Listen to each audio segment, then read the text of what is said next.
day, YouTube, and welcome to another episode of the Albino Rhino Beer Review. Today we are drinking a beer of a style that I don't drink very often because you don't get them very often here. I actually really like these beers. This is from Finland. It is Arctic Circle Ale from Malmagarde Brewery. Best before sea bottleneck. Okay. Looking.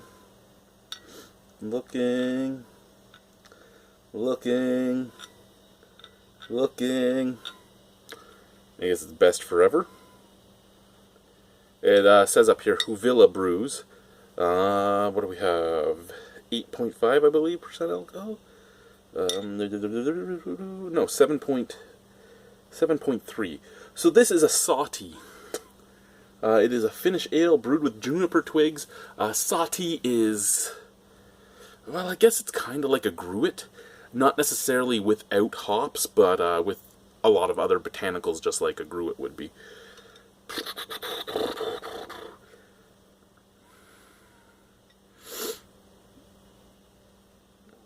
Doesn't really say much on here other than it has notes of juniper. So, I did drop this recently. And by recently, I mean about 20 minutes ago I dropped it. It was sitting on top of the kegerator. And I went to grab a beer, and this got knocked over, so let's hope it doesn't blow up.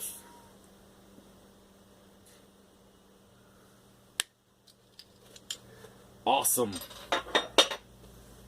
Awesome, it didn't blow. Ooh. I just gutted one of my steins. I'm gonna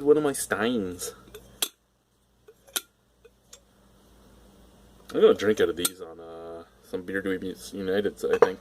Because you don't need to see what I'm drinking on those. It's all stuff I've reviewed before. We're gonna use the Beer Academy glass.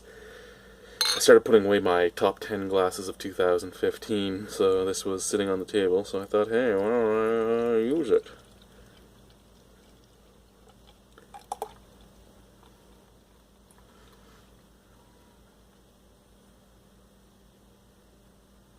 There we go.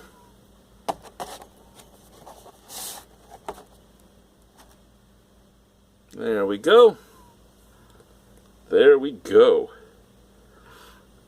Very hazy. Beautiful deep amber color. It has that beautiful browny red. A little bit of white head, off-white head up at the top. Oh my god, there's so much malt on this, it's not funny. It smells like a Tiger malt beverage. Or even Malta, or just any malt beverage you can buy at the store. Just full on, under attenuated malts. Very caramelly, very molassesy. Super sweet. And that's all I smell out of the glass, out of the bottle.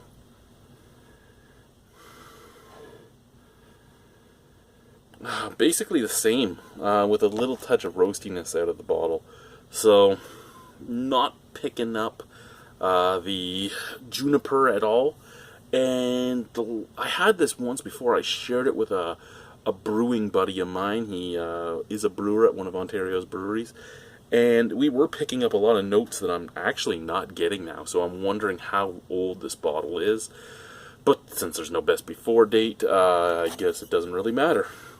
If anything, it's just aged down to mellower than what I remember it being. And that's perfectly fine with me. Yeah, there's absolutely nothing on the bottleneck. Absolutely nothing. Is there anything down at the bottom? It's not that I actually really care, because it's not like it's an IPA or anything that I'm really worried about freshness on. It's more a curiosity than anything else now. Let's try it. Cheers.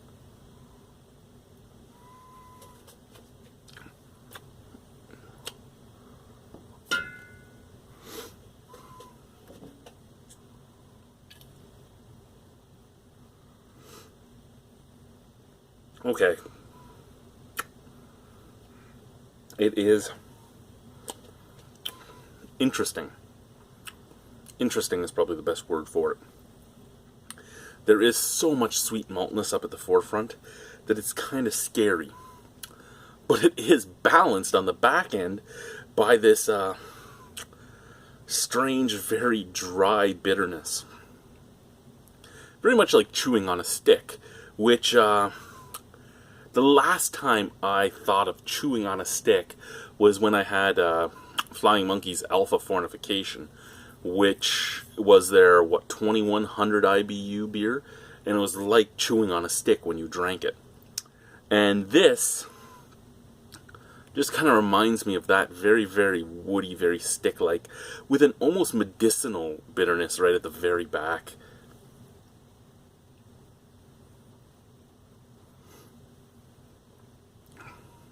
Oh yeah, very medicinal. It actually kind of reminds me of, the medicinal factor of this kind of reminds me of eucalyptus. When you put, like, say, Vicks Vapor Rub on your chest or right under your throat, right on your throat, and you're breathing it in, that kind of almost minty weirdness that you get in your throat. I'm kind of getting that off of this. Does it remind me of gin, since juniper berries are a big part of gin? Maybe a slight bit, but I mean, I don't get this this drying bitterness off of gin, but then I am not usually drinking juniper twigs, I'm usually drinking juniper berries.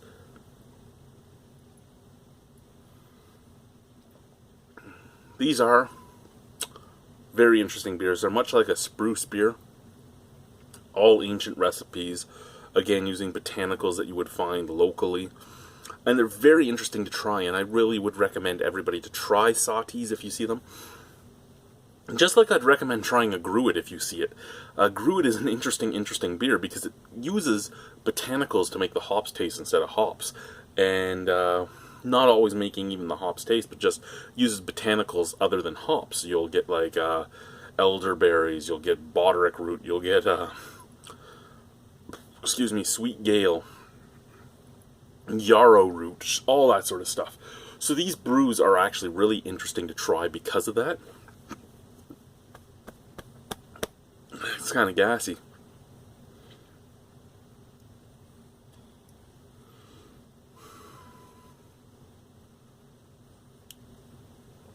Okay, so light to medium bodied, very light carbonation. So super sweet, it's not funny. And then you get that weird drying bitterness. Do I really like this beer? No, I can't lie and say I do. You'll notice I've been taking small sips. It's not really because I don't like it that I'm taking small sips. It's because I need a beer to drink while I'm watching the next episode of iZombie. And this will be the beer I cup for the next 45 minutes while I watch iZombie. But yeah, do I really like it? No. Do I think everybody should try it? Yes. Do I think everybody should try basically every beer? Yes, to a point. There are beers I think nobody should ever drink, but people do. That's why they're on the market. Out of 10 on this, probably a 5.75. It's not really my thing, but there's nothing wrong with it. It's just, it's not my thing. I remember when I had it fresher, well, I don't even know, this could be fresher than the last one. I remember the last time I had it when I shared it with my buddy from one of Ontario's breweries. I found it to be a smoked beer. I almost thought it was a roast beer. I knew it wasn't, but it just reminded me of a roast beer. It was just super, super smoky and bacony, and I don't get that anymore. I liked it better before than I like it now.